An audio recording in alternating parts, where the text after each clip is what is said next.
it still says 59 on here. Right, good evening, everybody, and Happy New Year to you all.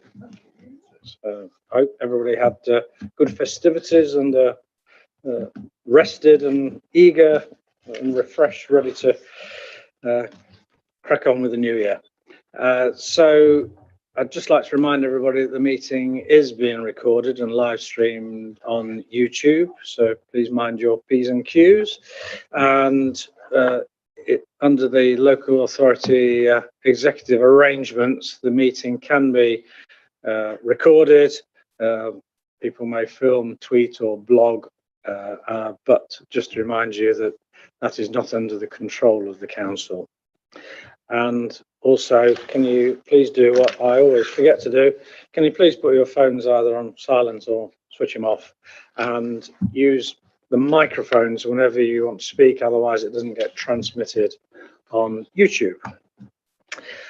So apart from the members of the scrutiny group present this evening, we have officers on my right, Catherine Evans, who's the Service Manager for Economic Growth and Property. Got Emma, who, I don't know, are you sort of executive assistant or democratic services officer? Right.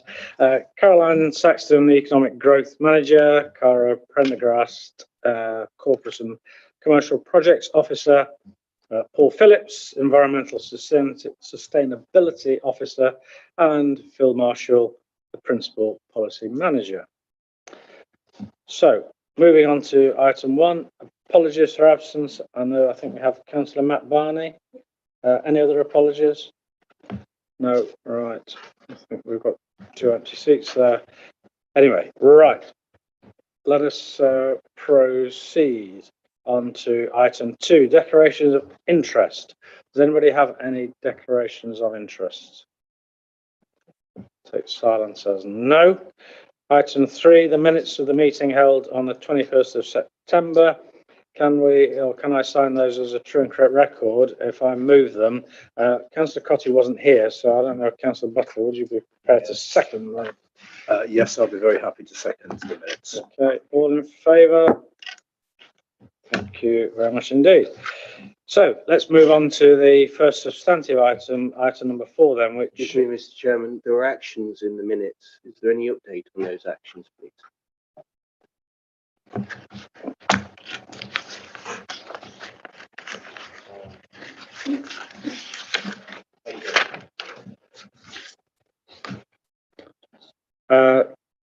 Have we got any reports on the actions?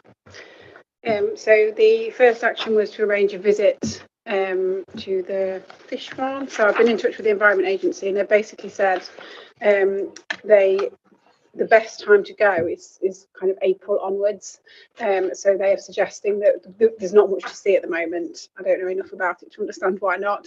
But they are more than happy. Sounds a bit fishy to me. They are more than happy to host a visit from the scrutiny group, but probably kind of a bit later in the year.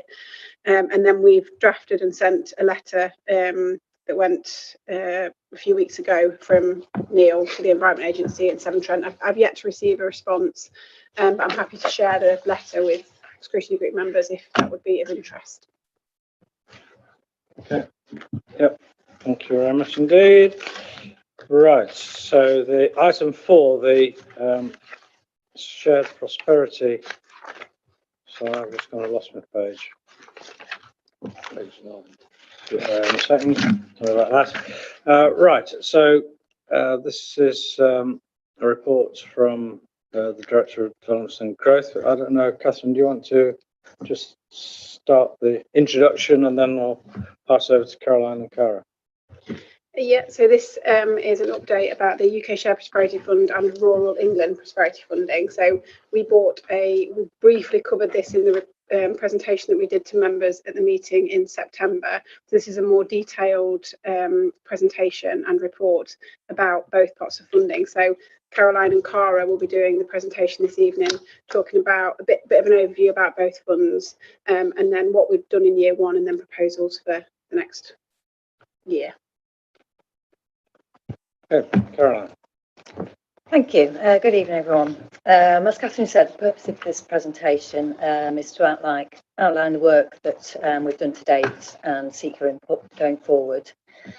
Since the announcement of funding in spring last year, myself, Catherine and Cara have been working on a programme going forward, taking into account the many detailed requirements and eligibility of the funding, which has been no mean feat. So throughout this presentation, we're going to refer to the UK Shared Prosperity Fund as UK SPF, if that's okay, because it's quite a mouthful, and the Rural England Prosperity Fund as rural funding, because that's a real mouthful as well. So that's just to warn you. The first time. Okay, so as detailed in the report, the government's primary goal is to build pride in place and increase life chances across the UK. The quote at the top of that slide is from the Levelling Up White Paper mission statement, basically all about pride in place, local culture and community. So if I focus on UK SPF first, it was introduced to replace European funding, which comes to an end at various points over the next couple of years, depending on the type of project that it's been supporting. The types of funding that EU funding supported to date are mainly around business support and employment and skills. There have been both local projects, for example, Bingham Chapel Lane, we secured 1.6 million to the Enterprise Centre there. That funding we have to spend by June 2023. And across the wider D2N2 area, for example, the D2N2 Growth Hub has been funded by European funding, and that's due to end June this year as well. There's also been many initiatives run by the universities to support businesses on the clean growth agenda and things like that. So all that will finish over the next few years. So the UK SPF is an allocation for each authority rather than a competitive pot, which we used to have to bid in for certain projects. So each local authority has been given a certain amount of money. The detail of Rushcliffe's allocation is set out in section 3.1 of the report, including the split over 3 years. So the funding sets out 3 specific investment priorities covering communities in place, business and skills, business support and people and skills. The people and skills investment priority doesn't come into force until 2024 to 25. That's on the basis that most of the projects are still funded by European pots until then. Under each priority, there are a number of interventions. There's 41 interventions in total, but don't ask me to name them all. There is a full list of the interventions under the investment priorities in Appendix A of the report.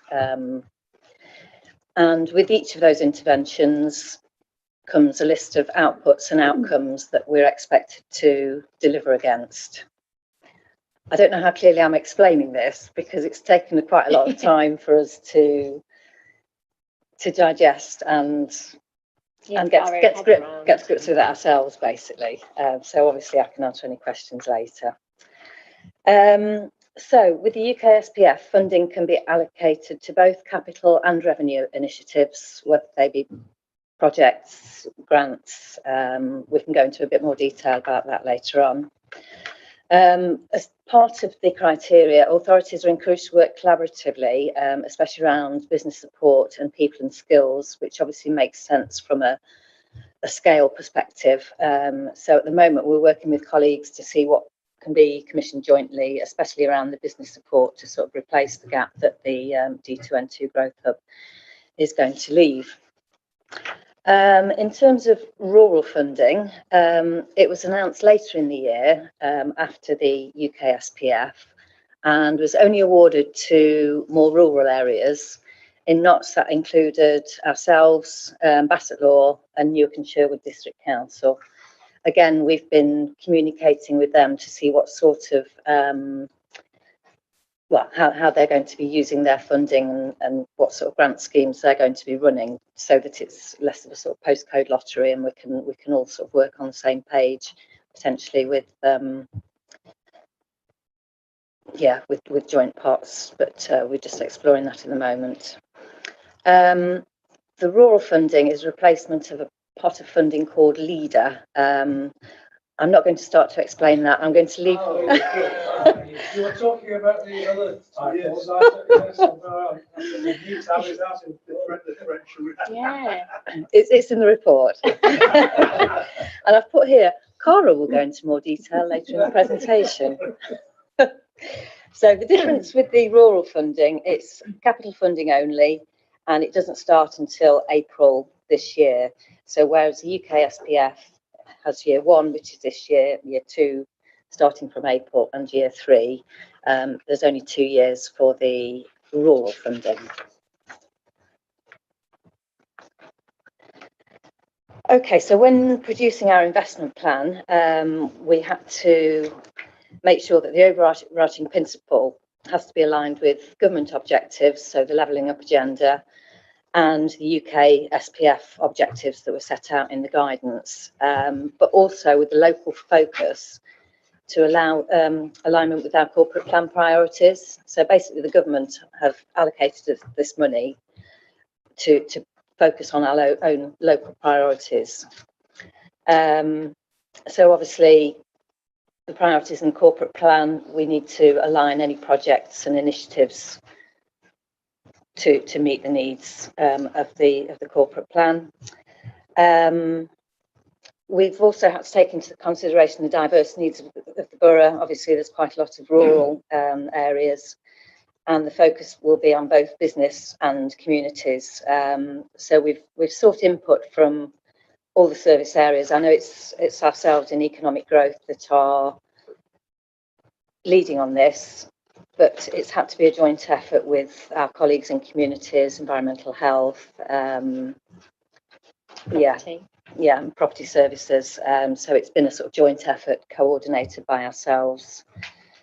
We've had to focus, especially in the short term, on projects that are deliverable within the timescales, as the guidelines for the spending is quite prescriptive and there's not much flexibility, although we are hoping that there might be a little bit more flexibility in terms of if we've committed the money by the 31st of March but not managed to spend it, as long as we can prove that it's been committed. All authorities have been asking for a little bit more flexibility rather than having to spend every penny by the 31st of March. Also, there's going to be a lot of reporting as part of the programme. So we're going to have to demonstrate projects which provide value for money, or added value, projects that we wouldn't be delivering anyway. And we also demonstrate that there's an actual need for the projects. Okay, so in formulating the plan, we've done a certain amount of stakeholder engagements, primarily through the Strategic Growth Board and widening the stakeholder engagement there. Obviously, as I said, working with our colleagues in other service areas. And we submitted our high-level investment plan on the 1st of August last year. And after further consultation with groups that Cara will go into, the addendum for the rural funding was submitted in November 2022. We have actually had approval of the investment plan for the UK SPF. We got that in December 22, but we're still awaiting approval of the rural funding. While waiting for approval, we had to go ahead to spend at risk or spend minimally at risk, but obviously start planning until we got the rubber stamp and the go ahead.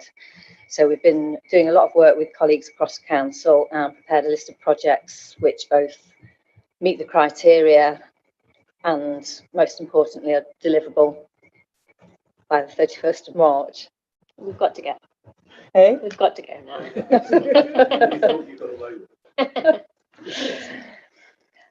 Okay, so this is what we've come up with for our year one spend, which obviously takes us to the 31st of March this year.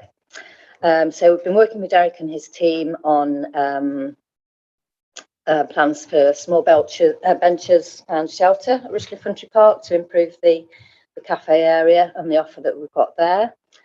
Cara's been arranging energy audits for a number of RBC operational properties, and hopefully from those energy audits it might give us some potential projects for future years if capital investments needed or anything like that. We've also been in contact with the Grantham Canal and Rivers Trust, and we've agreed to give them some funding to start some re-clearance around Lady Bay and somewhere else. Oh. Hickling. It's a number of areas along, yeah. Yeah. Yeah. Yes. So they're hopefully going to be doing that, and that's the sort of first stage in improving the water retention of the canal, which especially last year went completely dry. We've also been working on a business support digital toolkit aimed mainly at the high streets, because obviously high streets are a big focus, especially recently. So anything that we can do to support them in terms of their digital offer. We did go out for procurement, and we've got a really good offer back from the chamber. We've yet to sign the contract, but we're in early negotiations with them about a package of digital support, both one-to-one and sort of how-to videos and things like that. So we're keen to start that. We've had additional police patrols around Radcliffe-on-Soar to deal with the car cruising. It hasn't taken place yet, but we're planning on improvements to the electricity supply in the bollards at Bingham Marketplace, just so it can be better utilised for the events that Bingham Town Council put on and help with the market. Cara's working on a feasibility study for a long-stay car park in Bingham, and we've undertaken an accessibility study for Central Avenue. So they're the main areas of focus that we're hoping to spend our year one funding on, which is in the region of 312,000.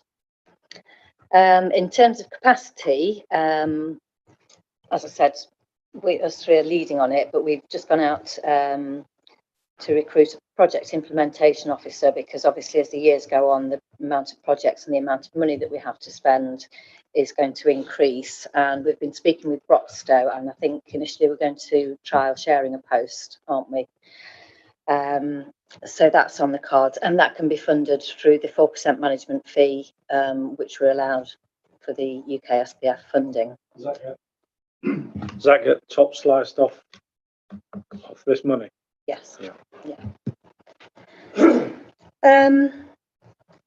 Yeah, so I think that's about it from me. So Cara's now going into more detail about rural funding and LEADER. And I wasn't aware I proposals was speaking about leader. and proposals for both of the funds going forwards from April 2023. I think you switch. Yeah. Thank you. So good evening. So as Caroline referenced, I'm going to be speaking about rural funding. So we submitted our addendum for the rural fund, which is a top up to UK SPF. We submitted that late on last year, and that outlined at a really high level our intentions for allocating it. So you can see there, that's our indicative plan. So the proposal is, and this is just for the first year, so we've got the funding for 2 years, this is the proposal for year one, 2 grant pots, and that there's a kind of rough 50-50 split, 1 grant pot for supporting our rural businesses, and the kind of projects that might be for our diversification projects, net zero, rural business hubs and visitor economy. As part of putting these proposals together, we spoke to colleagues and partners in rural businesses and communities, and there seems to be a real appetite for diversification projects specifically, and that's kind of aligns with what LEADER did previously. So in Rushcliffe, over the course of LEADER, I think around £600,000 was allocated, so there was obviously an appetite for it, and that's no longer. So this is what we're hoping will fill that gap. So that £80,000 possibly might be 2 grants of £40,000. possibly with a match element. That's the kind of feedback that we're getting from partners in the business community, that's the kind of level of grant that people will have capacity to bid for and capacity to match. And then a matching part for supporting our rural community partners. Again, that could be 2 or 3 grants between 20,000, 40,000, and possibly a match element to that as well. Less certain on the match element for community organisations, but there probably will be some match element, but perhaps not as high as for business partners. And there's lists there of the kind of projects that they might be able to fund for themselves. There's not a huge amount of difference between the kind of projects that we would expect to see for the Rural Fund and for UKSPF. It's just that the Rural Fund is focused only on rural communities. So perhaps similar projects, but making sure that rural communities are getting the very specific support that they need. So that's the Rural Fund. That's for year 1. And I suppose we'll take stock and see how successful it was and take feedback and think about year 2, but it might be something similar for year 2. Thank you. So Right. Sorry. we're still going, but I'll be quick. All right. Sorry, I was saying thank you to Catherine to move the slide on. Apologies. So year 2 proposals, I'll be very quick. So some of these have more meat on the bones than others. So for year 2 for UKSPF, one of our big priorities, as Caroline referenced, was trying to kind of fill the gap that will be left when the Growth Hub is no longer funded after June. And so that's around business support. So Catherine's been working with colleagues from other districts and boroughs across Nottinghamshire to see where we can commission together. So that's a piece of work that's ongoing that we're hoping will be ready for the next financial year, but we're also looking locally at what we can commission, bespoke bits of work we can commission for our own business communities, and also if the Joint Commission doesn't come to fruition as soon as we'd hoped. Possibility to do some capital spend around our town centres, possibly coming off the back of feasibility studies that have been funded in year 1, and so perhaps around Bingham Marketplace and West Bridgeford. And then there's other examples there. There's less meat on the bones of those, but capital grants for neighbourhood infrastructure projects, that could be really wide ranging. It will just be depending on what interest we get. Projects supporting decarbonisation, definitely for ourselves and also for our kind of community partners and business partners. Definitely some work around support for cost of living, whether that's workshops and one-to-ones, continued improvement to our green and blue spaces. Really interested to do things around heritage assets. That's a real focus of UKSPF, and interested to look for opportunities around tourism and inward investment as well. But we're really working hard to put some meat on the bones of those projects. So some are more certain than others, but we're making good progress with our plans for year 2. So I'll be really quick here, but we've done lots of engagement and we'll continue to do engagement. But the purpose of this is to get your feedback really on what you think about how we've approached it, and is there anyone that we're missing. So obviously we're here speaking to you and we'll speak to you again. Catherine, I think, will be briefing all councillors shortly in end of Jan. We held an engagement session with some of our rural stakeholders. So we met with ARCAM, we met with an organisation called CLA, who are a country land association. We've spoken with RCVS, we've spoken with Citizens Advice. So we've taken feedback from them about where we should be focusing our allocations, and we'll continue to keep in touch with them. Town and parish councillors received an update at the last forum in October, and we'll be sharing more with them in March. The Strategic Growth Board is our kind of oversight board for this fund, so they'll continue to be engaged. RBP is our business partnership, and it's suggested that they'll be engaged biannually to take their feedback on the business support element. As I mentioned, Catherine is engaging regularly with colleagues across the district about opportunities for joint commissioning. And then we'll be keeping our residents updated in the usual ways. So Rushcliffe reports, an article's already been in Rushcliffe reports, and another one will be going in the spring issue. And then obviously our website and our social media channels. So that's our plan and that's what we've done to date, but keen to hear if you think that that's sufficient or if we've missed anybody. So this is really what we'd like to hear from you. So what you think about where we've allocated funds for year 2, and if you think that we're focusing in the right places, or are there areas and priorities we should be considering, and what you think about our engagement plan. So are we doing it right? What should we be doing? So thank you very much for your time. Thanks for having us this evening. Right, lovely. Thank you very much indeed. Just a bit of a general question. There's a few elements to it, because it says in paragraph 3.1 that all the spend to be completed by March 2025, but is the implication that each year's allocation has to be spent by the relative March the 31st as well?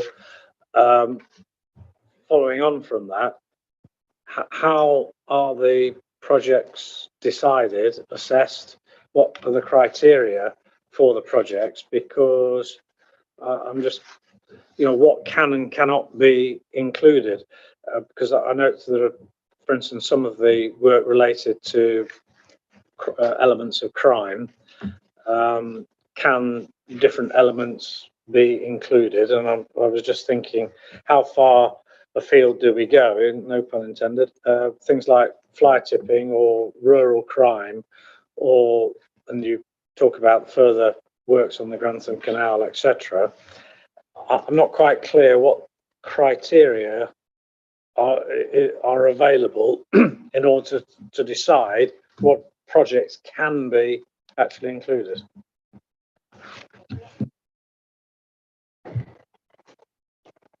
Okay, so we've set out which priorities in our investment plan. We've set out which priorities and allocated a certain amount of funding to each of the interventions. But we can be flexible within those interventions, and we've already made sure that we can, because the high-level investment plan was particularly meant to be high level. So, for example, the police support. So, design and management of the built and landscapes and environments to design out crime. That's one of the priorities that we've identified. But along with that comes a variety of outputs and outcomes.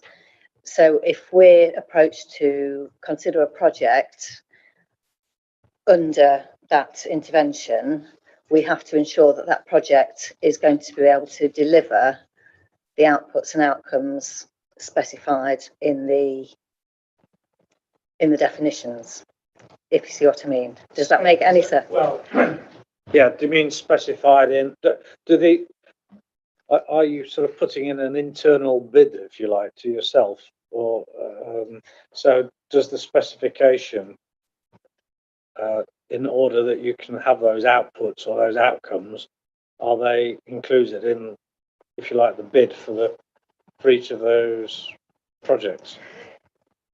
Shall I? Yeah, Connor.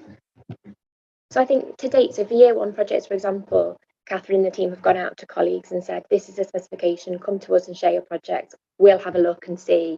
So for example, design out crime, the outputs might be number of people reached or a percentage decrease in calls to police or something like that. And we'll sit and speak to colleagues and go through that list and see if it meets the outcomes and outputs. And if it does, then generally we'll speak to the executive management team and see if they're happy that that funding be allocated to that project. But it's kind of, in some senses, it seems very, very flexible and very broad, because there's not much that you couldn't kind of think would align with the interventions. So it is good and it is flexible, but then there's always those outputs of, for example, metre squared of green space improved, or number of residents reached, or number of organisations supported. So it's flexible, but there's also that structure behind it. So we'll assess it against those criteria, and then Catherine will speak to the executive management team and see if they're supportive of that. Does it feel like that answers the question? Yeah, I mean, yes, that makes sense. We're talking about in year one, we've done the police patrols for Ratcliffe-on-Soar car cruising, which I'm very aware of.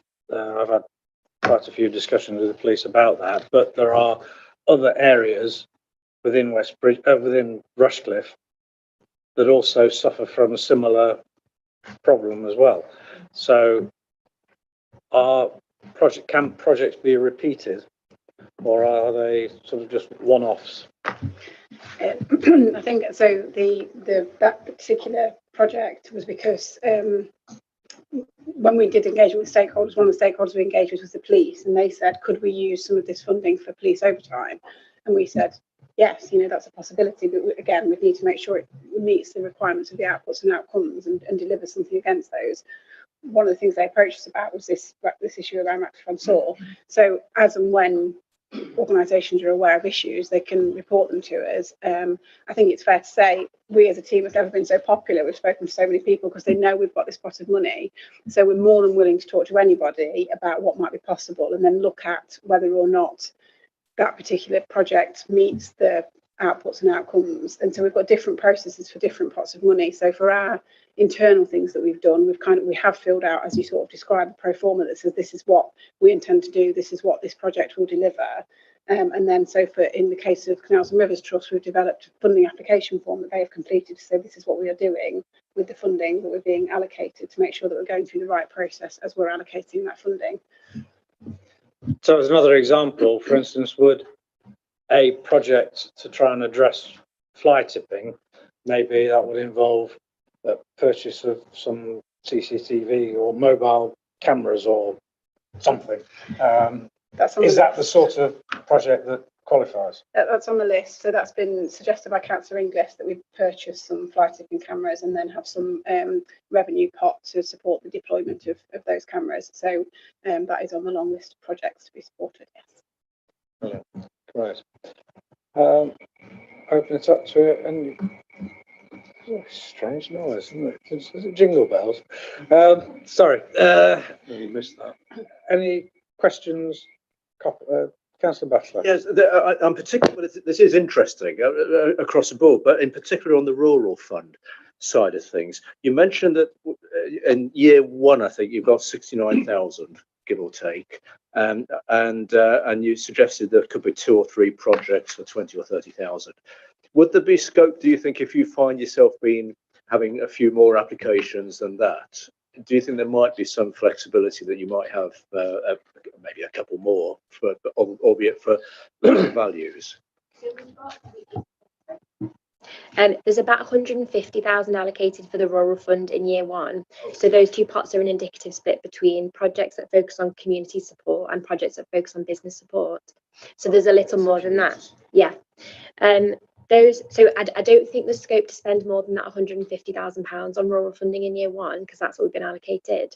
But that split between those two pots is just our notional split. So if there wasn't interest from people in the business community, but there's loads of interest from community groups, then I presume that we would consider those applications. Yeah.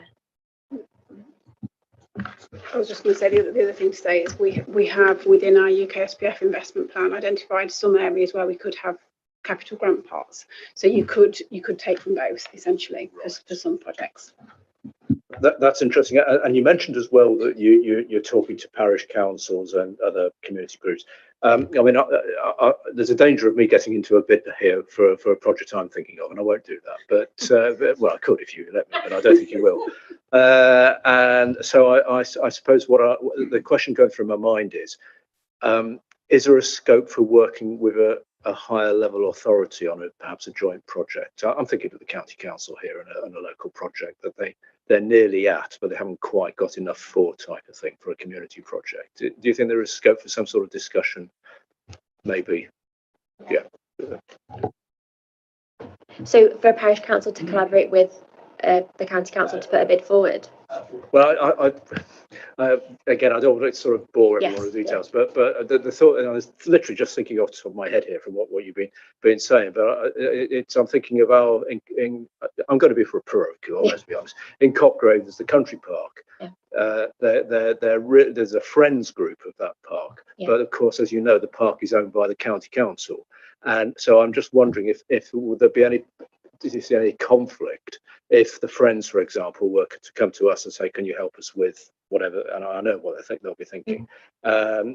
This could open up a dialogue with the county council as owners of the park, because ultimately they're responsible. Do you foresee any difficulties with that? I mean, without knowing the details, I can't imagine so.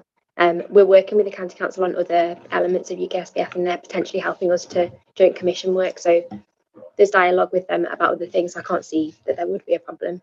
That's very helpful. That's not. I know it's not. No, I know it's not.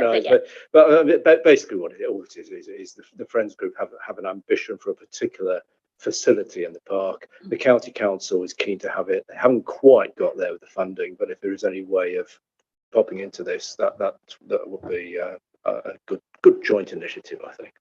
But thank you. I'll follow it up separately with you. So who decides on what amounts are reasonable to be allocated for each project? So in theory, you could have just be silly for a minute, £770,000 in year 2 on one project and a tenner for each for the other projects. So who actually decides how the money is divvied up? So we, for our investment plans, Caroline explained, we had to allocate funding within the investment priorities against all of those interventions, those 41 interventions, about what we were spending within each year on either capital or revenue. And that was very indicative at that point. You know, we kind of had a bit of a think about what projects we might support. We had some engagement with stakeholders around some of that, about what the areas of priority should be. And we took a report to Cabinet and that got signed off, which had the year 1 projects in. So and then I'm going to EMT on a monthly basis to give them an update on where we're at with projects. And I think inevitably with something like this, some things proceed and happen and some things fall off for whatever reason, and new projects come forward. So I think it's going to be a flexible process all the way through. But what we need to ensure is that there is a balance across those 3 investment priorities about how much we're spending, so that we're kind of ticking all the right boxes for government, really. I don't think they would view it very favourably if we said we've spent £700,000 on X and chucked a tenner at something else. So is this something that one of the Cabinet members would be keeping? Are they briefed in terms of how the projects are going and allocated, and would they, whoever the Cabinet member responsible for this will be, are they A, kept informed, and B, have some input into how the allocations are made? Yeah, I briefed Councillor Edavine this morning about it, so he's the person that we've been reporting to so far on it. But yes, you're right, there might be, as it progresses, because it covers lots of different things that the council does, that there might be different portfolio holders who have different interests in it, particularly around communities and place. It might not be Councillor Edavine, it might be Councillor Brennan. At the moment, they've kind of all fed into the process, but as we've moved along in year 1, I've been briefing Councillor Edavine. Councillor Stockwood. Well, I didn't realise it was a queue and I was next, but that's fine. Your first slide then, my first would be feedback on some of the points in the presentation. So your first slide sets out that the overarching mission is that you're going to increase pride in place in town centres. So my first understanding of the point would be you're going to measure the number of square metres of grass increased in your green spaces and the number of cars pulled over by police. But how does that become pride in place? Have you measured a base position in pride in place in the town centres? It actually says. So have you measured your starting point, and how much increase are you looking to produce through all your actions, so that you know where your end point is and your journey is from one point to the other? Would be where I would go with the project. In that definition of things, there's mention of town centre and high streets. Within our local plan, we define a hierarchy of retail centres, district centres, neighbourhood centres, etc. And your town centre and high streets seem to be focused on West Bridgford and Bingham, because they are the 2 district centres identified within the retail hierarchy. Is that then that this particular project is quite heavily focused then on West Bridgford and Bingham for because it is about pride of place in town centres, and they are recognised, the language being used in the definitions is around the district centres and not every single village, because there's 40. Are you planning to distribute, a proportional ratio across 40 different settlements, or are you focusing on pride of place in the town centres that you were measured and then you're going to increase in some way? So, I mean, the starting point comes around those definitions, and your initial responses to Councillor Clark is that there is a background document of objectives. and that people are coming to you with a wide range of projects, and you're having to say, well, yeah, maybe that fits an objective or not. So I think my initial on the start off of the project definition, I would say it would be a good idea to measure what your pride of place is in the first place, so that you can measure the overall increase of all the different actions that you produce and produce some actual quantitative improvements. I think it would be helpful if you had definitions that help people to understand that the town centre and high streets are focused on Bingham and West Bridgford, although I'm obviously a Bingham councillor, but then there's the rural funds that will perhaps spread across the wider area. And not West Bridgford, but still Bingham is rural as well, which I like to see. 2 funds for the price of 1 meeting. And then this idea that there's a separate document, I would suggest that people would like to see, when you're talking to them, the background objectives that they need to hit with their project, because it's people's having conversations with, I mean, already had approaches from people saying, this project, and this project in Bingham could get money. And, you know, I'm almost at the point of having all of the money for Bingham, and nothing's left for anybody else. So perhaps the objectives document should be shared when you're talking to outside groups. Moving on to the contents of your presentation, you spoke to groups that specialise in rural areas and the CLA and CPRE.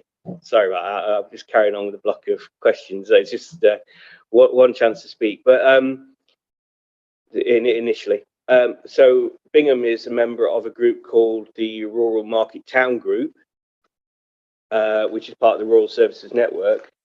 We work with now, and they promote rural market towns. And they're the issues that face rural areas. So they would have a wealth of background on grounds of what rural information there is about the problems in rural areas. They have their own grant documents for support to encourage people to apply for grants. So they have grant funding information. And then they have details of projects that are occurring across the various market towns who show you ideas of what other people are doing in those areas. So I think if you are talking to these groups like CPRE and CLA because they are the national representatives of rural things, or are you talking to local branches? Right, okay. Well, that answers that question. But I still think you might want to have a conversation with the Rural Market Town Group in the sense that they could have some background information about rural needs and rural projects that could be funded. Let's just pause there. Just okay. Let's just have a breath and let either Carol or Caroline to respond. I'll just say on behalf of the town centres, I know we haven't specifically defined it, but with all our work with Welcome Back funding, things like that, we always have included all the high streets, neighbourhood centres, and extended. I mean, the digital high street offer that we're intending to do will be across the board, you know, down to the smallest high street. What a definition of a local centre is. The funding isn't that prescriptive, and it's definitely our intention to reach out to everywhere, not just West Bridgford and Bingham. And I know we've used that as an example because there's been current focus on those 2 areas, and in terms of quick wins, obviously we own the market square, so there's improvements that we can do sort of quite immediately, but further down the line, obviously it's going to be spread further across the board. There is quite a lot of focus. If you look at E16, it's investment in open markets and improvements to town centre retail service areas. That does focus on the market towns. So that's one of the reasons that we've looked at Bingham, is it is a market town. But I do think that the Rural Market Towns Group is definitely an idea that we can follow up, because we're dependent on people giving us local information. That's why we spoke to so many groups and the parish councils to try and get an awareness of where the issues are, what the issues are, so we can formulate the 3-year plan. Does that answer? Do you want to add something, Catherine? Sorry, Catherine, did you want to add something? I was just going to say, so in response to your bit about the measured starting point. The bit in italics on the first slide is taken from the government's levelling up white paper document, so that they're not our words, but yes, appreciate the point that that's what we're measuring against. So the document that Caroline and I and Cara have referred to that sits behind all of this is the long list of outputs and outcomes that is associated with those interventions. It's all available online, but yeah, you're right, we can share that with people. It is large, but we're happy to share that. It's not, it's not a secret, but that does help then when you see that document.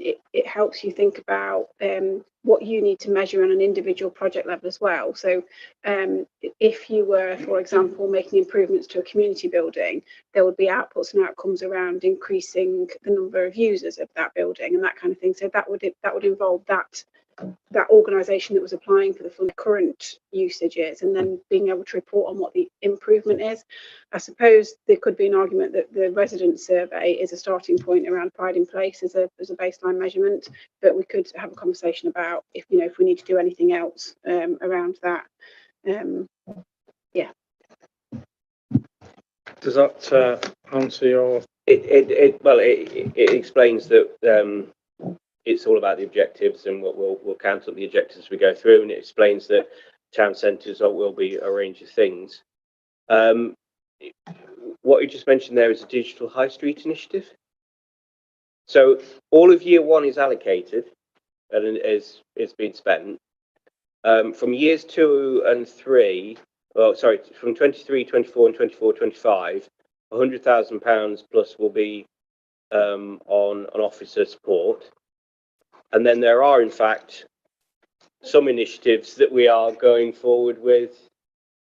You've already put in that you're going to go forward with. How much money is the digital high street? I don't know where we are then.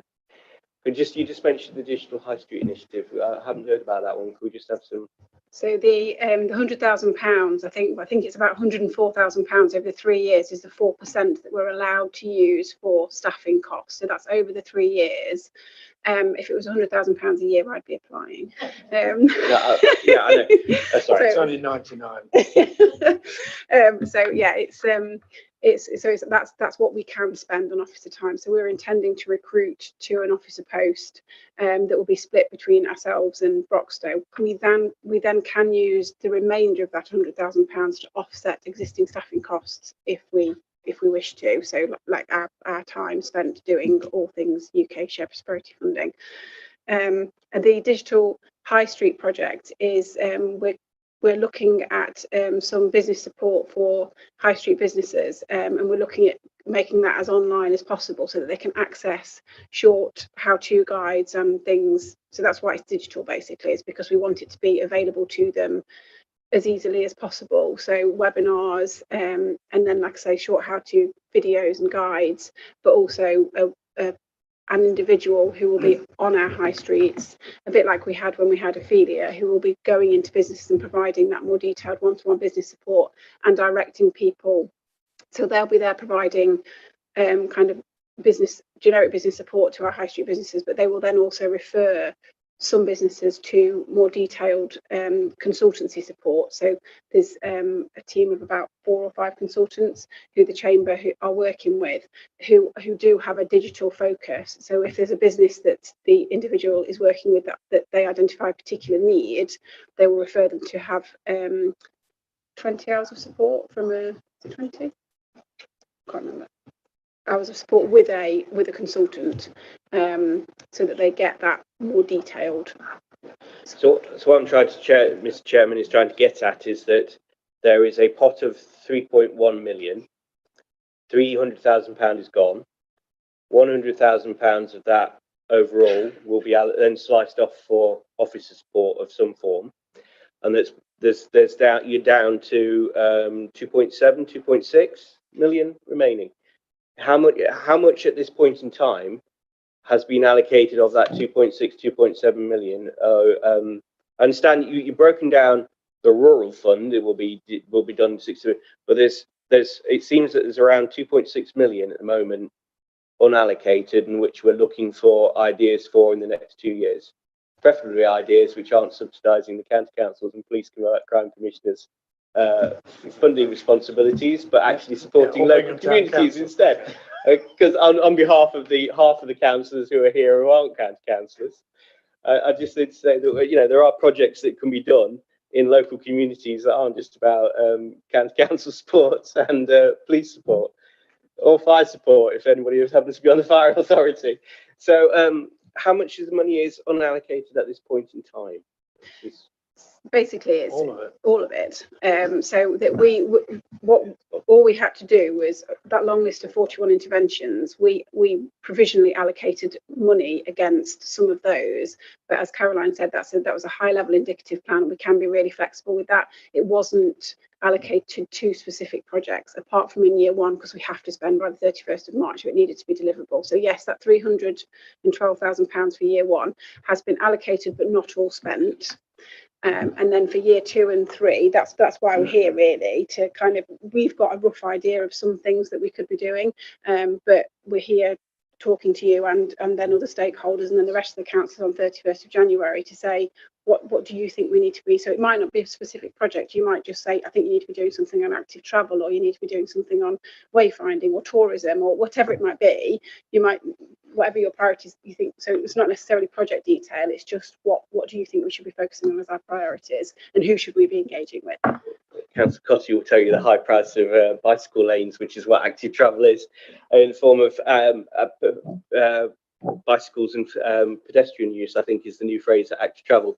But I'm trying to get to the point I'm trying to get is that the wider issue is there's a lot of interest in this programme. It's been advertised to a large number of people, but you need to be there needs to be an element of realism, because projects need to deliver those objectives, so people need to know the objectives. So I think you need to share those when you're talking to people. And there also needs to be an element of realism around how much money is available to each community. You're saying possibly six major retail centres across the borough in terms of the larger villages. Then you've got your neighbourhood centres in various different places and this sort of thing. So we're trying to break it down that there's around 2.6 million, but when you break it down to community by community, and you've got 40 different communities, and there's a portion of this money for business, I think when presenting it would be helpful if you explain to people that ultimately it's not an endless pot that seems to have a catch-all definition of it can mean it can help communities, business, and people. Means it seems to be usable for anything. I think, from what I've read, I think it'd be helpful if we're much clearer around the sorts of scale of money that individual projects should go for. How much is available if it's area distributed across areas, and how that is going to be done, and some of the detail from what people, because when people put in a bid, they'll be disappointed to hear that, oh, you didn't have enough square meters of grass in your project to qualify, and they'll need to work on that. So I think as you go out to communicate more, which is what we're being asked to feedback on, I think more detail around your objectives and a clarity around what sort of bidding ranges to put in would be very helpful for people who want to participate in the scheme and work with you to use up all the money, which I think we'll find across Rushcliffe at this time of economic hardship. So, thank you. I think what's emerging from this discussion is that this is partly an evolving process. There's no hard and fast, right, those are the rules, we've decided, you got to stick to them. Things will emerge and come out of these, and so I think I think you intimated earlier, or somebody, that it's got to be flexibility. Mm-hmm. But we just need to be assured that the money, that's good value for money coming out of this fund, and it doesn't get. I'm sure it won't be. I'm just making the obvious statement that it isn't wasted. Yeah, and I think I completely agree. I think one of the biggest things with this is managing expectations around how much is. I mean, it's a lot of money, but it's not a lot of money when you spread it across 41 potential interventions and somewhere like Rushcliffe with lots of different town centres and lots of different needs. So that's part of the challenge is deciding, and again, why we're here this evening, deciding what we should be prioritising as a council, because but taking your point about the kind of objectives, the example from year one for the Canals and Rivers Trust, we developed an application form that set out quite clearly to them, these are because you're going for this particular, this pot of money is under this particular intervention, and therefore you will need to deliver these outputs and outcomes if you're, if you get this funding. So they completed this application form understanding what the broader objectives are. So when we go out for any future grant pots that there might be, that detail will be in the kind of eligibility criteria and those conversations that we're having with groups. But yes, we can share that information now ahead of that. Okay. Councillor White. Thank you. I think some of the things I've got to say are following on from what's been said already, and probably you've answered a lot of the things I had queries about. If we could just go back to Cara, right at the beginning of your presentation, you said you saw things being divided into maybe a 30,000 and a 40,000 pot. Am I misunderstanding that? Because that made it sound to me like you would look at just 2 projects out of these 79,000, whereas now the discussion seems to be that we can actually spread it amongst a lot more smaller pots, which would be of more value across the borough, I think, for lots of people. So do you want to clarify? So I think we've got 2 different funds. So UKSPF, which is a lot larger, and so there might be smaller discrete grants like the one that we've recently or in the process forward into Canals and River Trust. So the rural fund is smaller. So I'd said, apologies. So the rural fund is 150,000. So we've just kind of indicatively split that into 2. So a pot, and this is just for 1 year. So potentially for this coming year, there might be a pot of £80,000 that we might invite businesses to bid for. And we've kind of in our minds said maybe that would be 2 projects at £40,000 each. And that's just based on conversations with partners about, and our experience from Leader about the value of grants that people bid for. So this is year 1, so there might be 1 pot for businesses for £80,000 and 1 pot for our community groups. They might bid for around £70,000-80,000. So there could be 4, 5, 6 grants that we award just for the rural fund in 1 year, and more in the second year. So I think there's about double the value in the second year, if not 3 times the value. So that'll double or triple, but that's just for the rural fund. And then the UK Shared Prosperity Fund will have its own grant pots of smaller and bigger values, no doubt. But that was just the rural fund that I referenced. Does that clarify? Yes, it does, because like the other councillors here, we have projects that people are agitating about and saying maybe this will be relevant. So that was one of the things. I agree with Councillor Stockwood here that your lists seem to be very Bingham and West Bridgford biased. And I remember Councillor Brennan, I think it was, saying at one of our meetings that this was an opportunity to do things that we've never done before. So it would be quite nice to think that there'll be a spread of, going back to how big each pot can be, a spread of the use of this money, and the communities that don't always get things and may only want a small amount to, I don't know, redo the lighting in their village hall or whatever. That's just a thing out of the air. So the other thing is that there's 2 things actually. Is the system for applying available now for our parish councils to use? No. Not yet. We're working on the criteria at the moment and application forms and things. So by the end of February, I would say, if not sooner, we will have that ready for them to apply for. So particularly going back to the point about the rural funding, bear in mind that's capital grant funding only. So that's why we were kind of thinking that might be a larger pots of money that people are looking for, whereas the UK SPF can be revenue and capital. So that might be where we've got a bit more flexibility. But yeah, we will have some more detail out kind of end of February. Right, and just one last thing.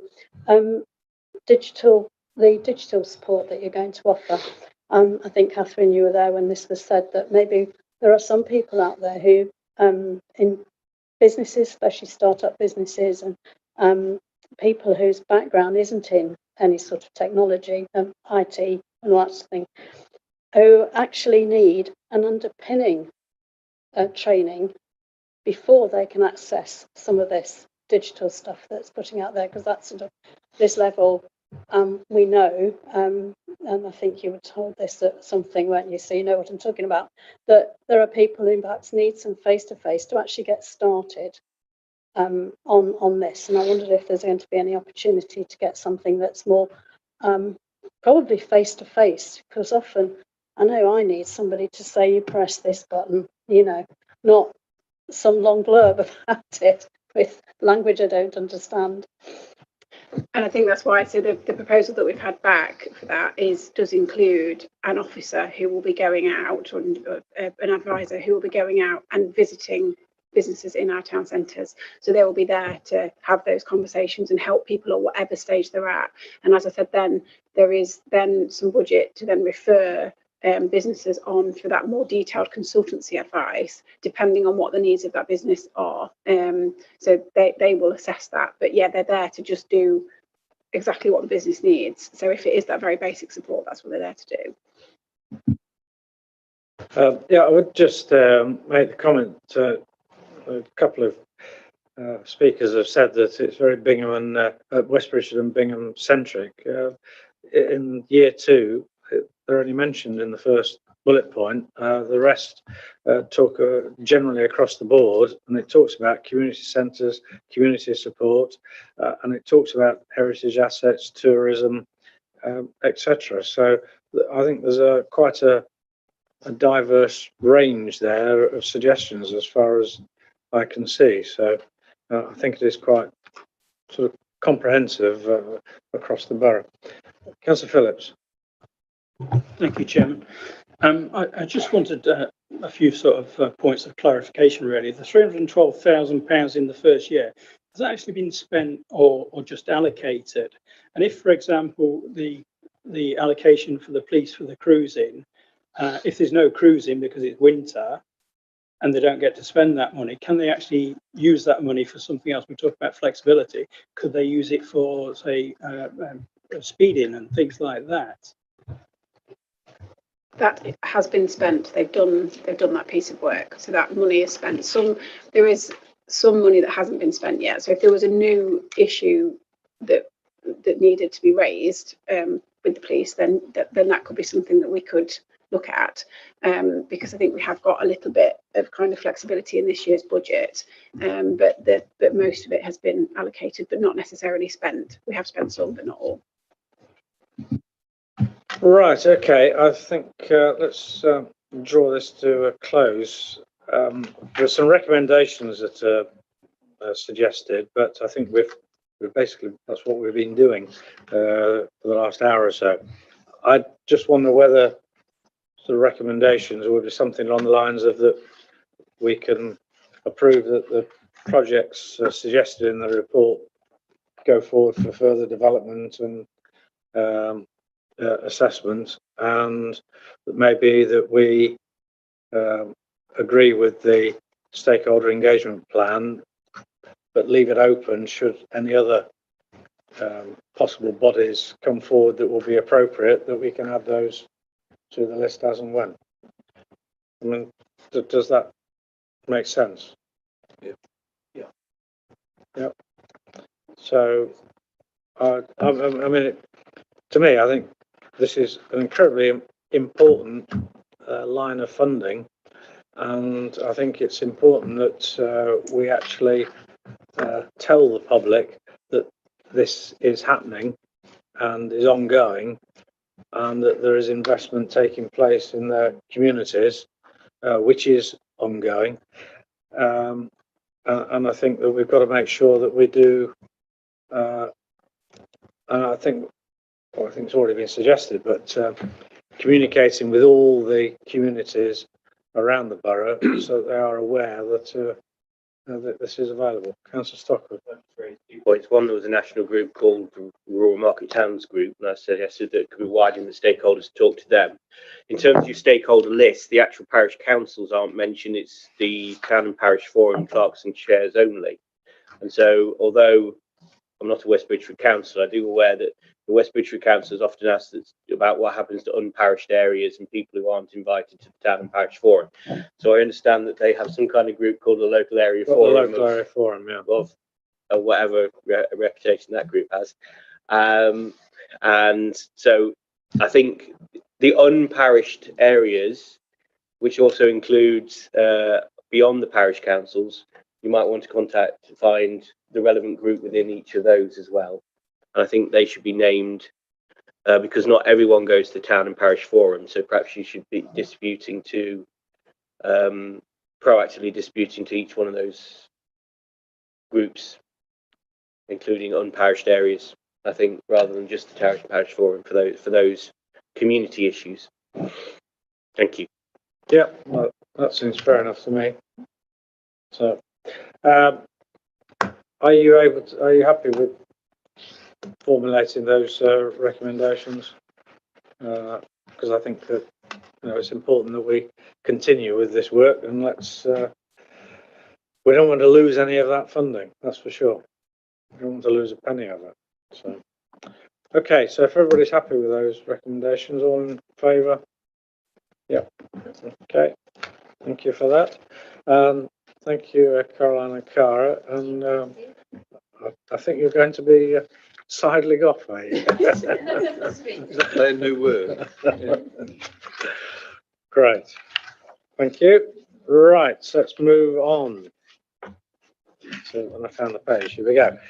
To item number 5, and hedges and hedgerows, and it's welcome to Paul Phillips and Phil Mark. Sorry to you've been sitting here waiting, but you're on.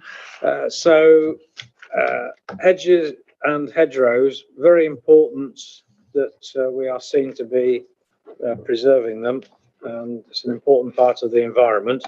So I think, well, you have got a presentation, so I'll come straight over to you, Paul, if you want. Are you starting off? Yep. Okay, thank you. Good evening, everyone.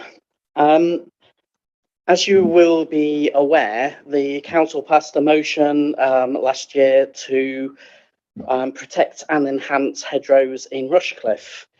As part of that motion, it was asked that a review was done of the legal and policy framework that currently exists. And so tonight we're going to present to you the background to that framework that exists at the moment. We'll be coming forward with some future things that are coming forward that will help enhance that protection and enhancement, and discussing also about maintenance and management of hedgerows and what the council can do to support that in the non-policy side of things as well. So where we can encourage and help finance perhaps some of that work. So just as a introduction, there is a quote there which is taken from the Rushcliffe Nature Conservation Strategy on the value of hedgerows. They are important. They're important for biodiversity purposes. They also are important as carbon sinks, sequestering carbon out of the atmosphere. Can I have the next slide, please? Legal and policy framework that is within the control of the council comes largely under 2 areas. There's the Rushcliffe local plan, which Phil will talk a bit more about shortly, of which it's within both the core strategy and the part 2 of the local plan. There are policies which will work to support hedgerows amongst other habitats. We also have the hedgerow regulations, which identify hedgerows that are important. There is a strict definition of what is an important hedgerow within that regulation, and the council can put notice on that hedgerows have to be retained, and people who wish to remove hedgerows have to apply to remove those important hedgerows. But it is a very strict definition of what can be covered. So it can't cover, for instance, those which are garden hedgerows. It requires there to be a certain number of species within, or historical reason why it is an important hedgerow. So we do have some legal and policy framework which we can use, and we are using already.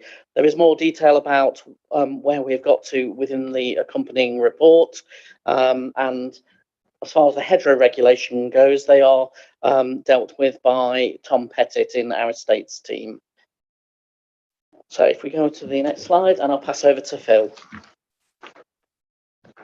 Thank you, Paul. I'm just going to go and run through the current policies we've got in place in our local plan, touch a little bit on how we implement them in terms of the planning application process, if that's okay with everyone. So our current strategic policy is contained within our core strategies, policy 17. In summary, we seek through where people apply for planning permission for all types of development, where it's a relevant development, we seek to achieve an increase in biodiversity as a result of new development. An increase is not quantified under the present policy.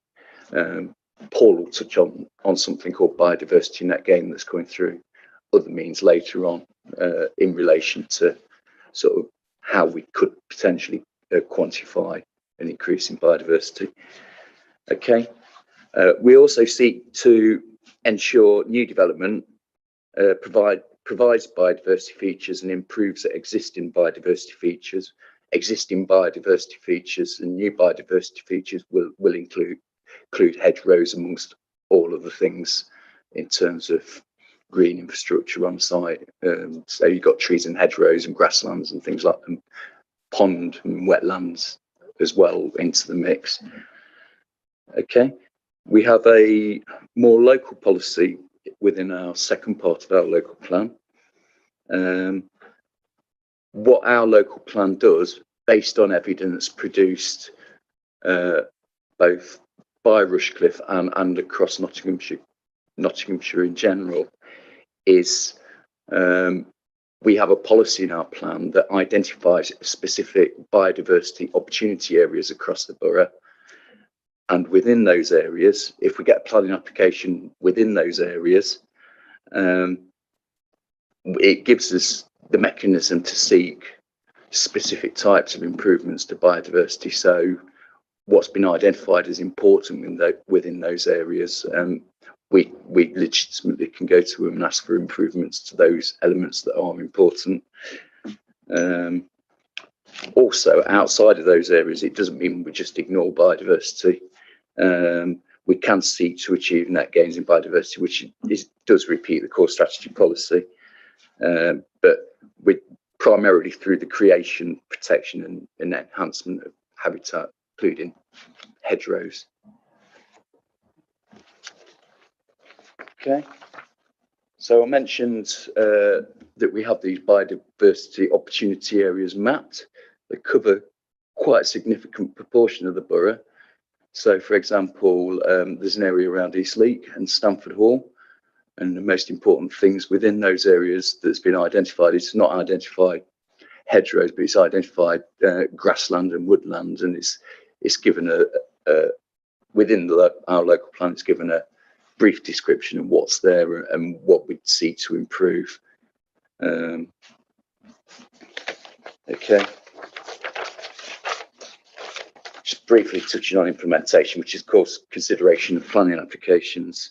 In terms of relevant planning applications that we receive, we will consult with Paul on those and Tom Pettit as it stands at the moment, and they will advise on potential features we should really seek to retain within that exists on site at the moment, and that will advise if there's a particular type of biodiversity sort of enhancements we should be seeking on a site-by-site basis, based on the evidence, like the biodiversity opportunity mapping that I pointed out at the previous slide. In general, we will seek, where as much as possible, to retain important hedgerows within the development where they, for example, contribute to a character of an area, or where they are biodiversity assets.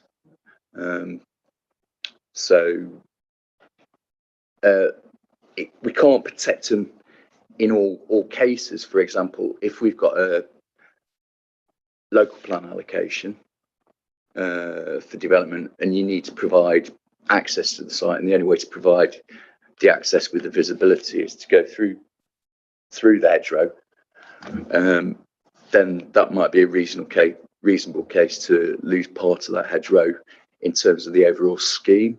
But we will try and negotiate replacement within the scheme, and try and negotiate potentially a gain in hedgerow coverage.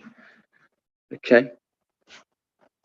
So in terms of, so in all types of sort of green infrastructure and biodiversity, we do try and achieve sort of a net gain on a site where that is possible in terms of the different types of biodiversity.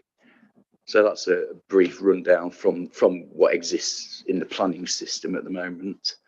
And now I'm going to pass back to Paul, if that's okay, what's coming in the future.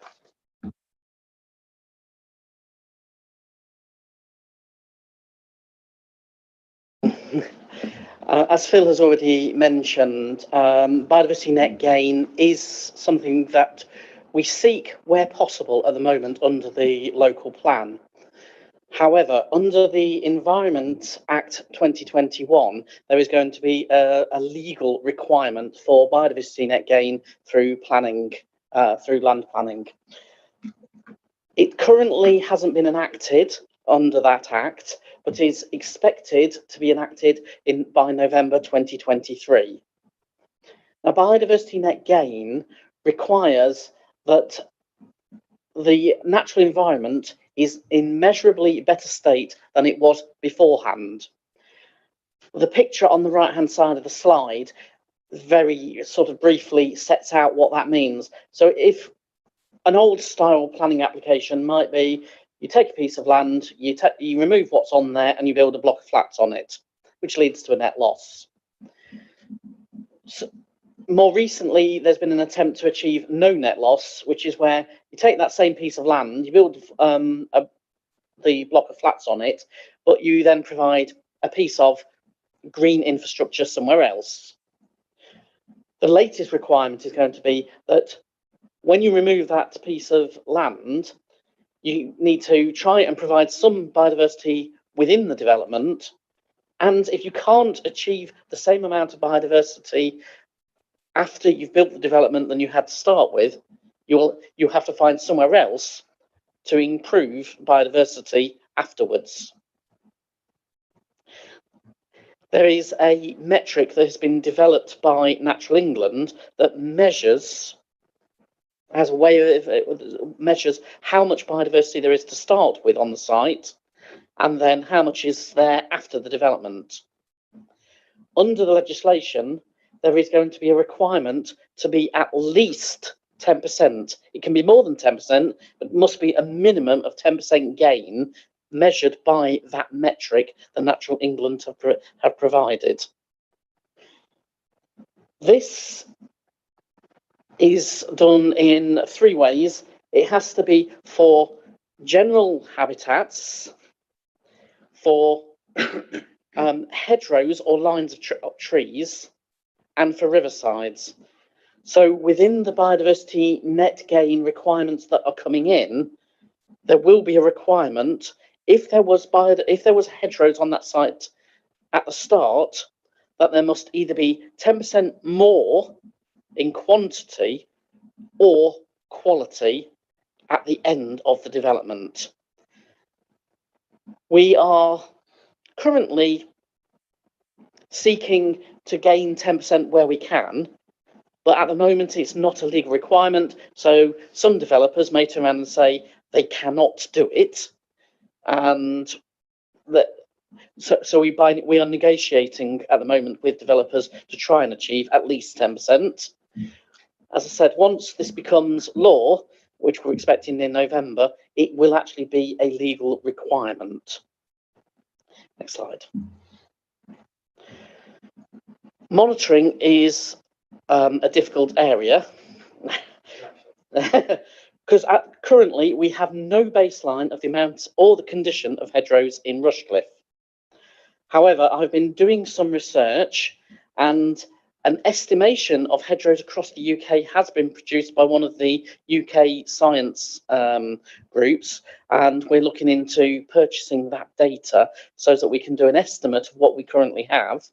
It will need some on-the-ground verification because it's been done from satellite photographs and aerial photographs, so it will need some verification. And then we hopefully will have an estimate of the amount of hedgerow we have in Rushcliffe. From that, we can then work out, what 40% would look like, which is what has been required by council. In addition, the Environment Act requires a monitoring scheme to be put in place for biodiversity net gain. We have to report 5 yearly on how much biodiversity net gain we have achieved every 5 years.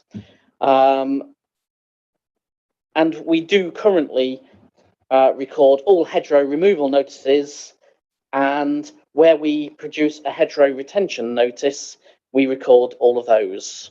So there is some monitoring going on. There will be more under biodiversity net gain. And once we have a baseline, we'll be able to monitor it more effectively. And next slide, please. And that's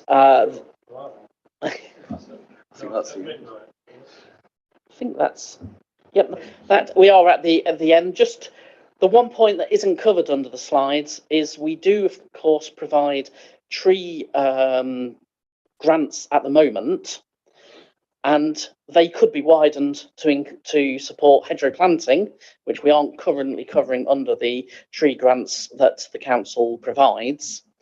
We also have biodiversity grants through the nature conservation strategy, and we do provide some hedgerow support through those grants, and we could provide perhaps more if we wanted to in the future. Okay. Right, thank you very much. And I think that slide that said there's no baseline, I think that's one of the most critical parts of it, because where do you start from? And my issue would be is what is the power of enforceability of these things? And I can't find it at the moment, but somewhere in the report you say that domestic hedgerows are exempt from the legislation. So therefore, you could have a scenario where you might have potentially a 10% gain in new developments, but you've lost 3 times as much because suddenly there's a fashion that people want to dig up their domestic hedgerows. And where do you define what a domestic hedgerow is? As a classic, I can think of plenty of examples in rural areas where there are domestic hedges on their boundaries with the open countryside. So when is a hedgerow a domestic hedgerow, and when is it in the open countryside? It is defined within the regulation. A hedgerow that, I'm just looking for the exact wording.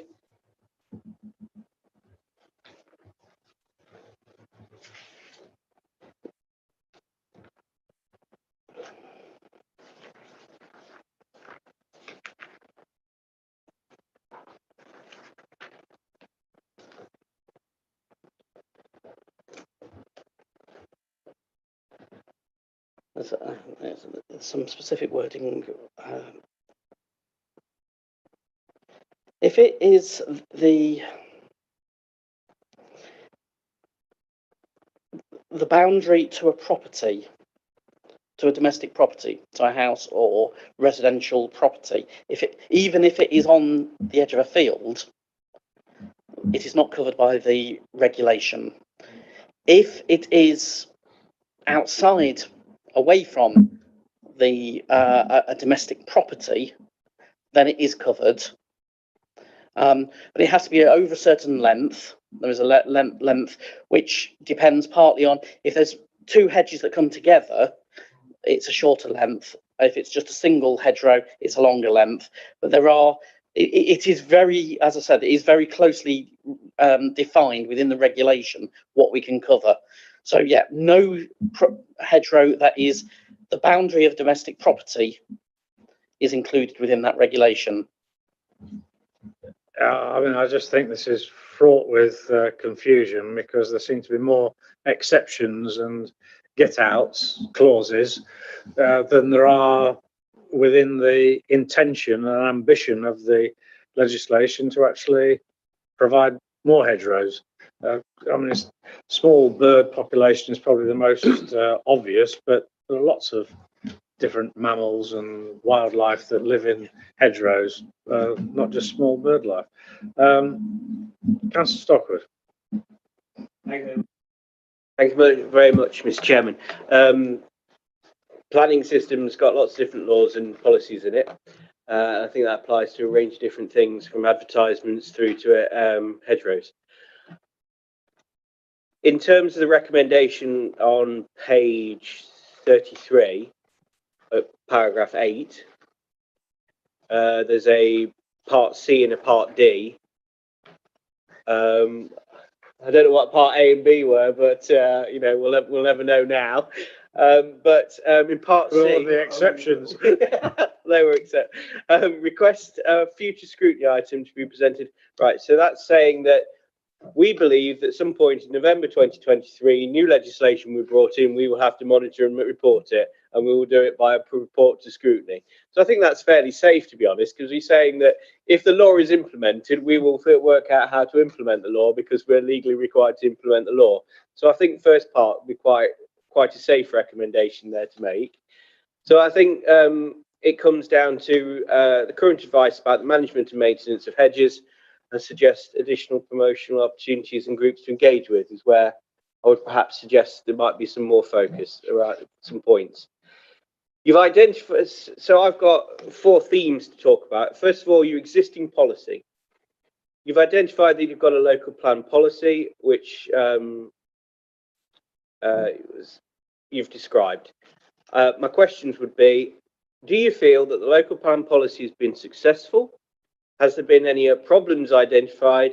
And what can be done to address the issues that have been raised when people have, because my perception is that some people have raised issues about planning decisions have been made, and what can be done to address those kind of issues?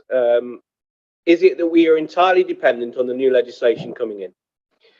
The second point, I'd just like to clarify that biodiversity net gain. Tell you what, rather than have a long list, I think we better go backwards and forwards, because otherwise there'll be a question of forgetting all of it. So let's have a response to those first. I'll start it off. And Paul will enhance whatever I say where he thinks he can. Okay. Whether something's been successful is down to what monitoring arrangements we've got in place for the local plan. Our monitoring arrangements in terms of our indicators are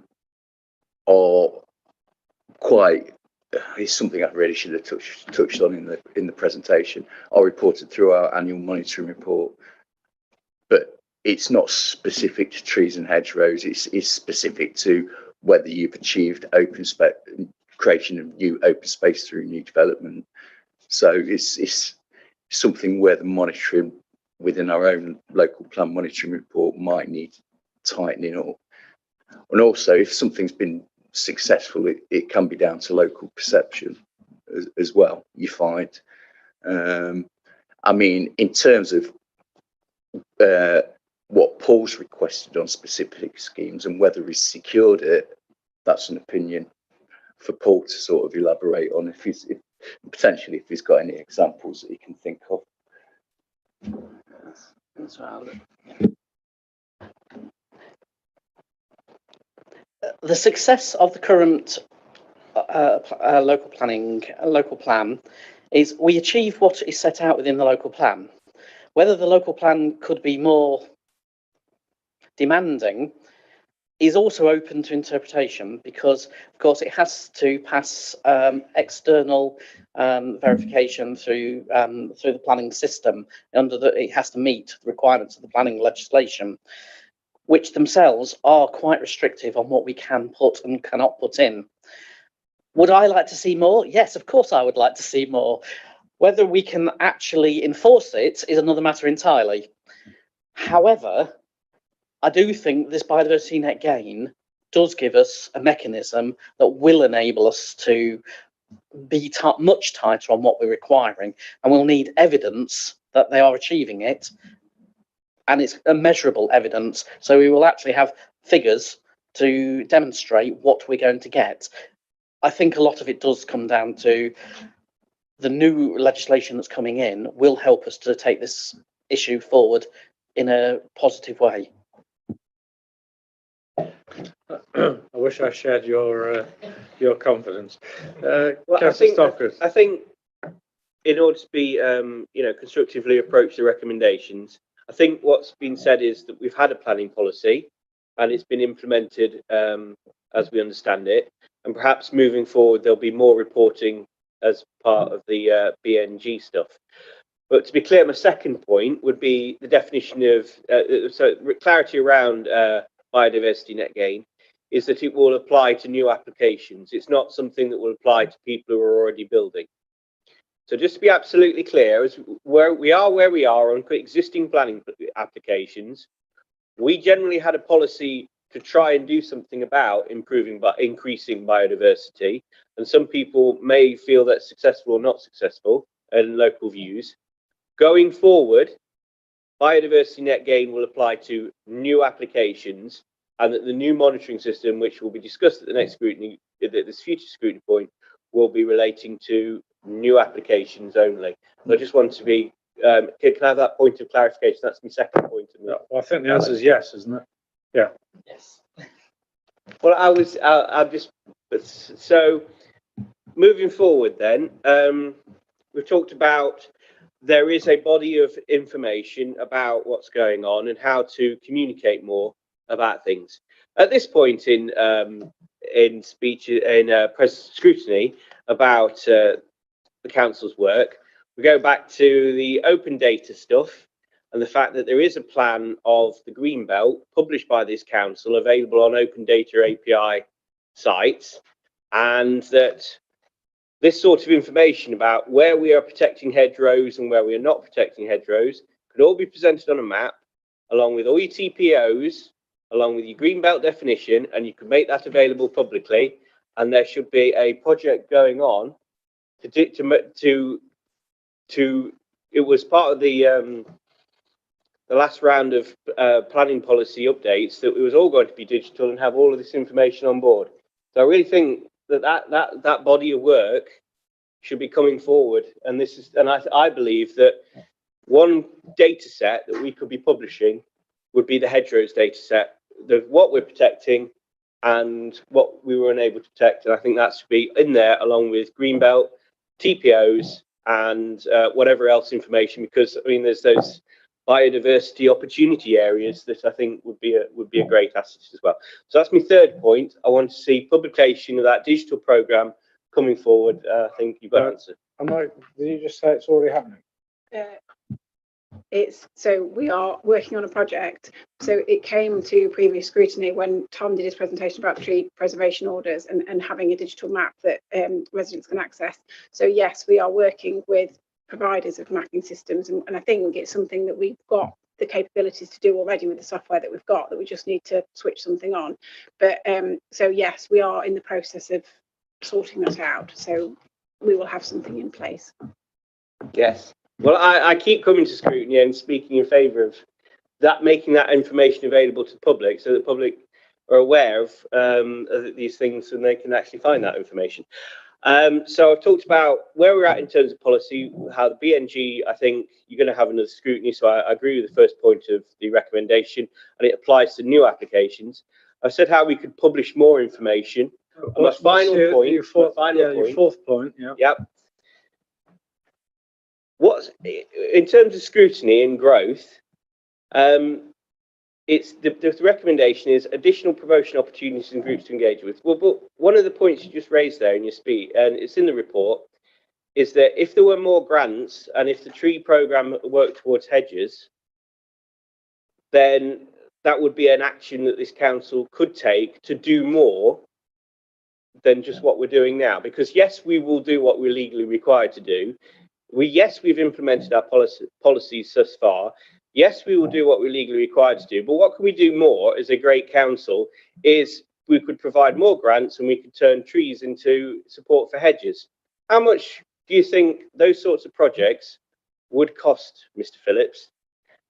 Because when we go to budget, there will be people putting forward their positive visions of the future for Rushcliffe in the years to come ahead. And some people will be talking about project cuts and some people are talking about positive things for the Rushcliffe.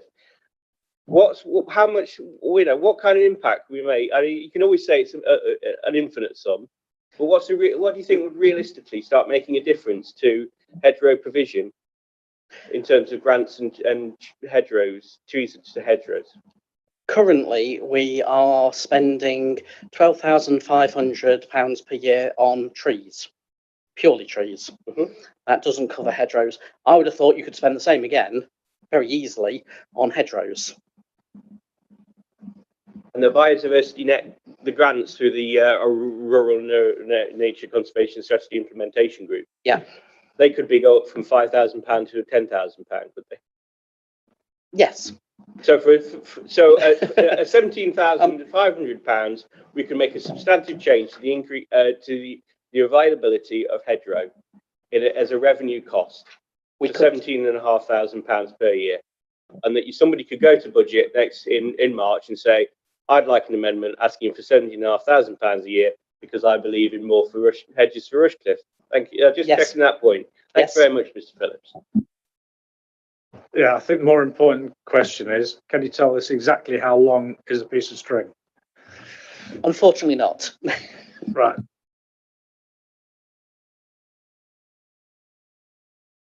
Councillor Butler. Okay, thank you.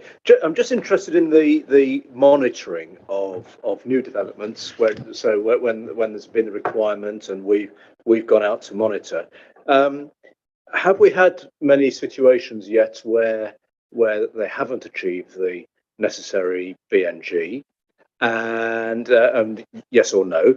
And also, if we do have a situation like this, how given the complexity of it all and also the relative weakness of the legislation, how robust can things be? So if developer A has built X number of houses but hasn't met the BNG target, how realistic is it that we can put pressure or on them, that we require them to catch up in effect? As far as applications involving biodiversity net gain so far, we've only really been doing those this year. So many of the developments haven't yet even been built. So that we don't know is how successful it will be at this stage with what we're doing. Under the legislative biodiversity net gain that's coming in next year, there will need to be legal agreements between the council and the developers that they will adhere to the plan for their biodiversity net gain. And it will be a case for enforcement, planning enforcement, to go and chase up anyone who is failing in those legal obligations.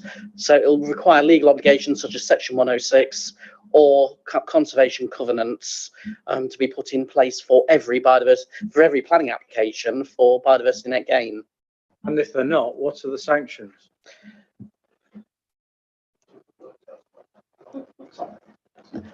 It's not clear as yet because the government hasn't yet said how it's going to enforce it. Unfortunately, with biodiversity net gain, a lot of it is still requiring secondary legislation, which hasn't yet come forward, which is why it's not legally in place yet.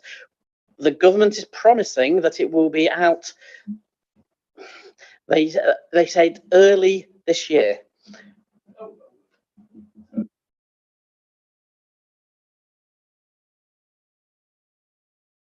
And also, I'm interested in just a couple of general points in the report. Under the existing regulations, where people need to, if they're going to remove a hedge, they have to let us know.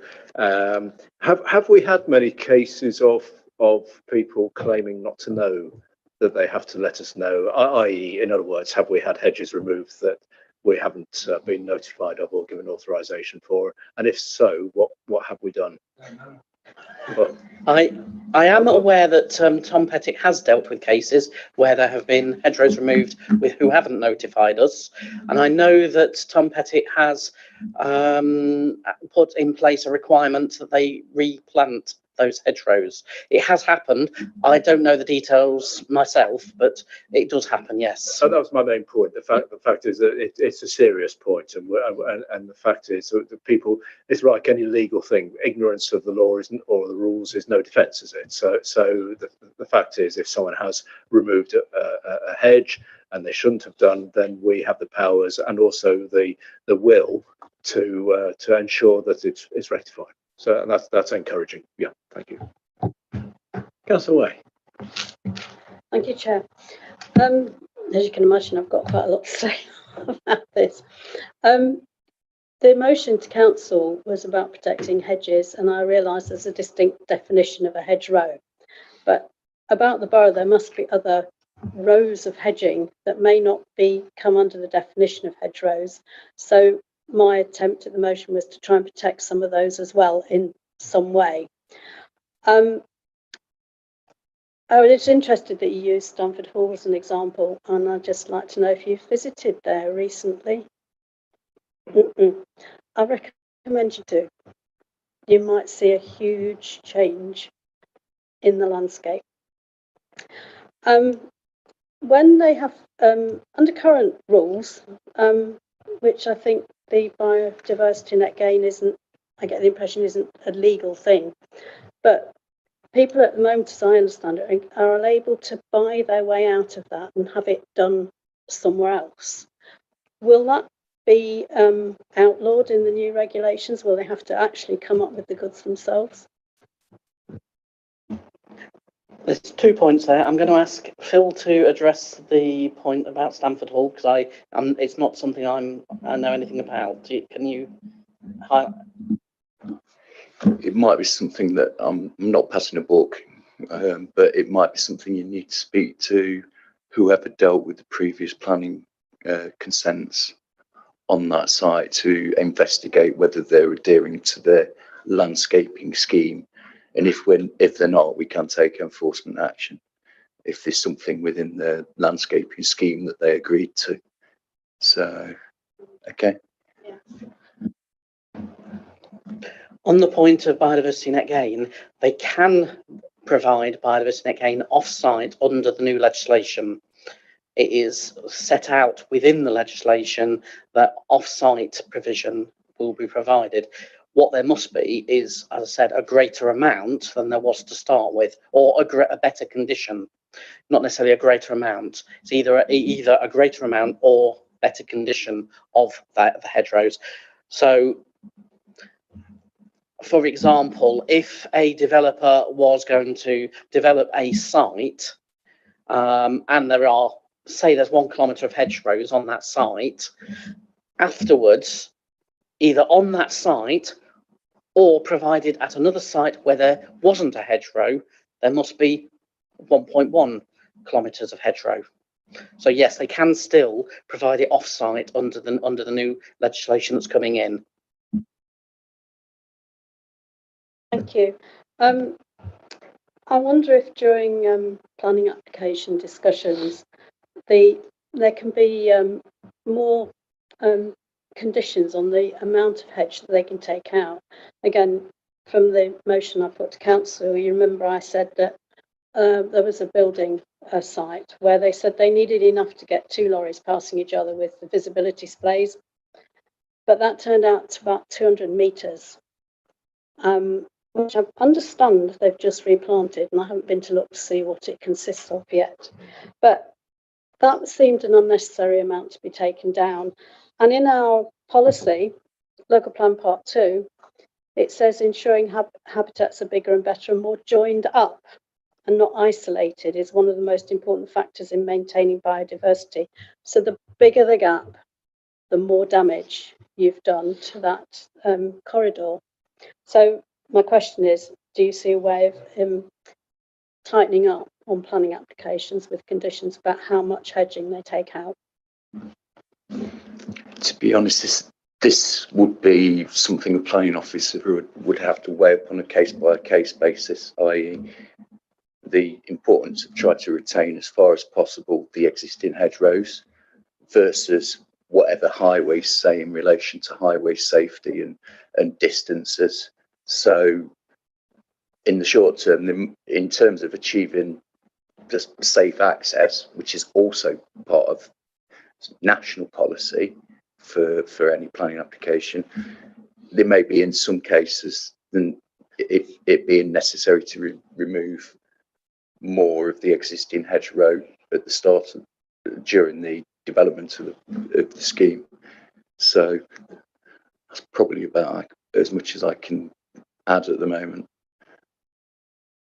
So that needs to be my comments in future on planning applications then.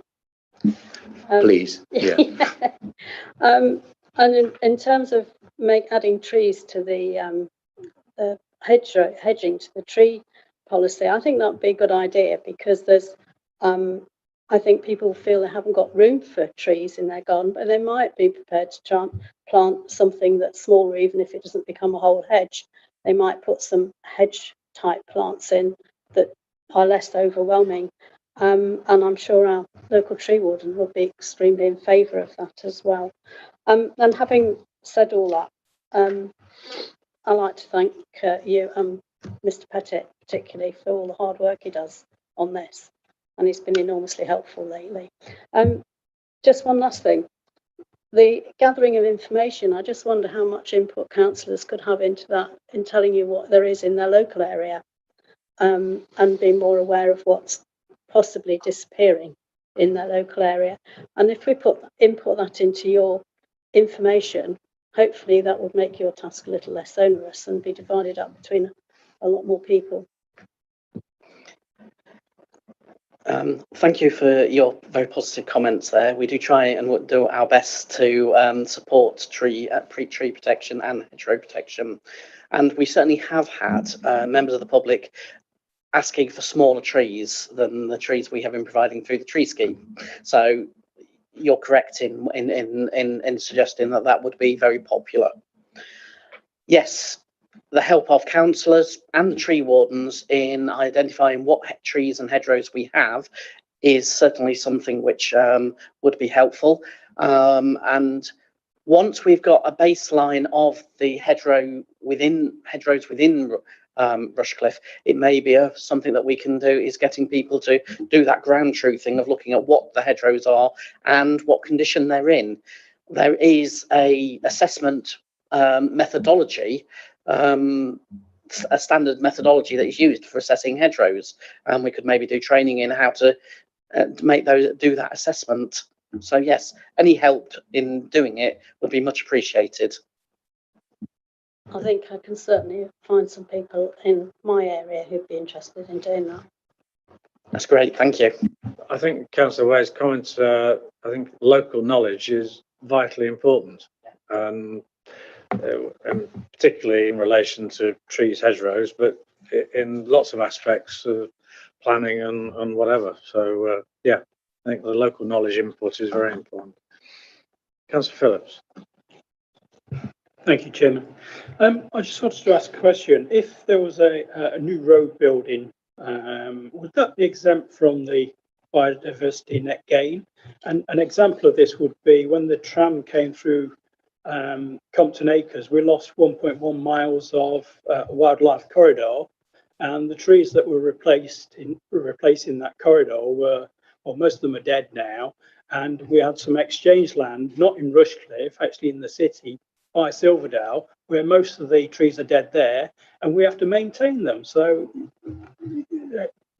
how does that work with the new law, hopefully in November?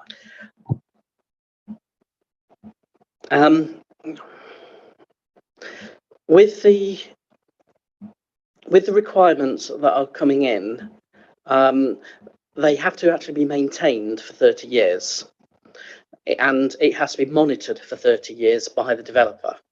So that's the first bit on. So the sort of second half of what you were talking about there, there will be a requirement for it to be maintained, and it will actually have to be monitored for 30 years. It's a 30-year requirement for biodiversity net gain. When it comes to roads and developments like the tram, it depends how it is defined.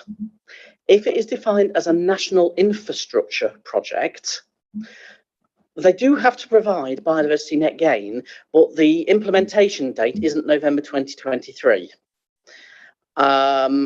It's about 5 years in the future. There's no specific date been given yet, but they're expecting it to come in when the government says it must start from, but no date has yet been issued for that. As I said, they're expecting it to be in 5 years, in 5 years' time. But as I said, the government actually has to give that undertaking, which they haven't done as yet. Yeah, just following on from that, you worried me a little bit. 30 years monitoring. Who's actually going to police that? Where does the corporate memory come from? Who has that little diary entry that says, oh yes, go and check on hedgerow number 73 in March of this year, etc.? It is one of the issues that is yet to be sorted with biodiversity net gain. The actual monitoring has to be carried out by the developer. It's on them. But the policing of it is down to us. So we have to have a system in place that will actually give the prompt, have we received the monitoring report from that X development for the 30-year period? Yeah, I just come back to my corporate memory. With the best will in the world, you are going to retire at some stage, as every other officer is going to retire at some stage, and it's knowing that ongoing process will continue, and it just doesn't get lost when people leave, etc. I do not expect to be here in 30 years' time. And yes, it is something that we have got to bottom out, is how it's going to have to be a computer-based system that actually provides an alert that this is required. And that's something which has yet to be bottomed out, how that will be done. Yeah, you talked about the off-site BNG and providing, you mentioned both quality and quantity. First of all, in whose opinion is that quality and quantity? And it really supplements what Councillor Phillips was just asking about as well. If it's provided on another site somewhere else, how do we? Who decides on what's dying and what's still a decent hedgerow, etc., etc.? As I said, there is a lot in biodiversity net gain that is not yet been established exactly how it's going to work. In whose opinion? It will be in the opinion of in the first place, of the ecologists employed by the developer. But then we will have to obviously do some checking, maybe 10% of the biodiversity net gain reports, to check that we actually agree with them. So then it'll be down to an ecologist, and it will actually require someone who is a professional ecologist to carry out this work. That is also set out in the legislation. There is a big problem in that, of course, there are, I mean, for myself, I only work so many hours for the council, and the number of applications coming in is going to be an issue. So that is something that is yet to be resolved, how that is going to be, and probably will require employing more ecologists within all of the local authorities. And at the moment, certainly some of the some of the local authorities in other areas are quickly snapping up all of the ecologists that are coming out of university at the moment. There was another point you made, which I'm afraid I've just forgotten for the moment. I think it was all incorporated within that. Councillor Butley, you want to come Yes, back? if I may, just on a different point, we're looking at towards the end of the report, under the communications headline, we sort of touched on this, but the biodiversity support grants, which we have, that paragraph, the first half of it, I'm particularly interested in the biodiversity support grant. I mean, how well spent is that grant? Do we spend it every year, or because I'm kind of thinking that perhaps people may not know about it, which leads me back to the paragraph before, where we refer to a web page, and there's a line in there says officers could extend the content of this page to include hedgerows and hedgerow advice. Perhaps we might change that word to should and make a sort of decision on that, just a suggestion. But really just curious really about how well the grant is going, and if enough people know about it. Is it all spent, or is it one of those things where, oh, we've not spent it, you know, the type of thing. Thank you. It is one of those issues where it goes up and down. Certainly the last 2 years we have fully spent the grants. In previous years prior to that, it sometimes was spent, sometimes wasn't. It's always one of these balancing acts of a grant, is that you don't want to over promote it, because then you disappoint people. We could certainly promote it more than we do, and there will be people, I mean, there'll be lots of people who won't be aware it exists. So there is a lot more we could do to promote it if we have the resource to provide. And your second point, sorry. Well, actually, I think you've just answered that. You answered that point there. I was just observing the fact that in the paragraph before that, it says officers could extend the content of the web page to include hedgerows, and I was just suggesting that's a good idea, and we perhaps should. Thank you. Great. Any other points? No. So in terms of recommendations, I think that we need to come back with details of the requirements. Hopefully, presumably, when there's more clarity on the legislation. I can't remember now when you.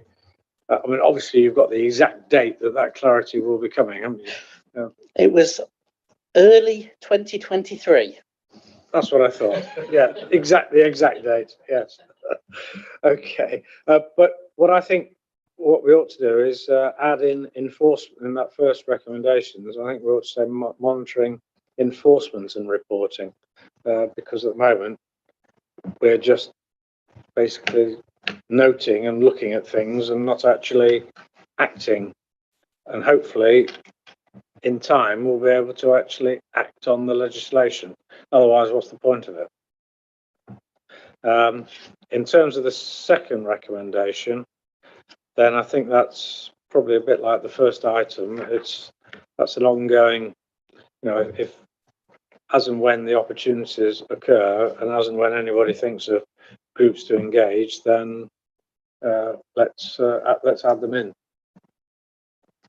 So I think that's an evolving item.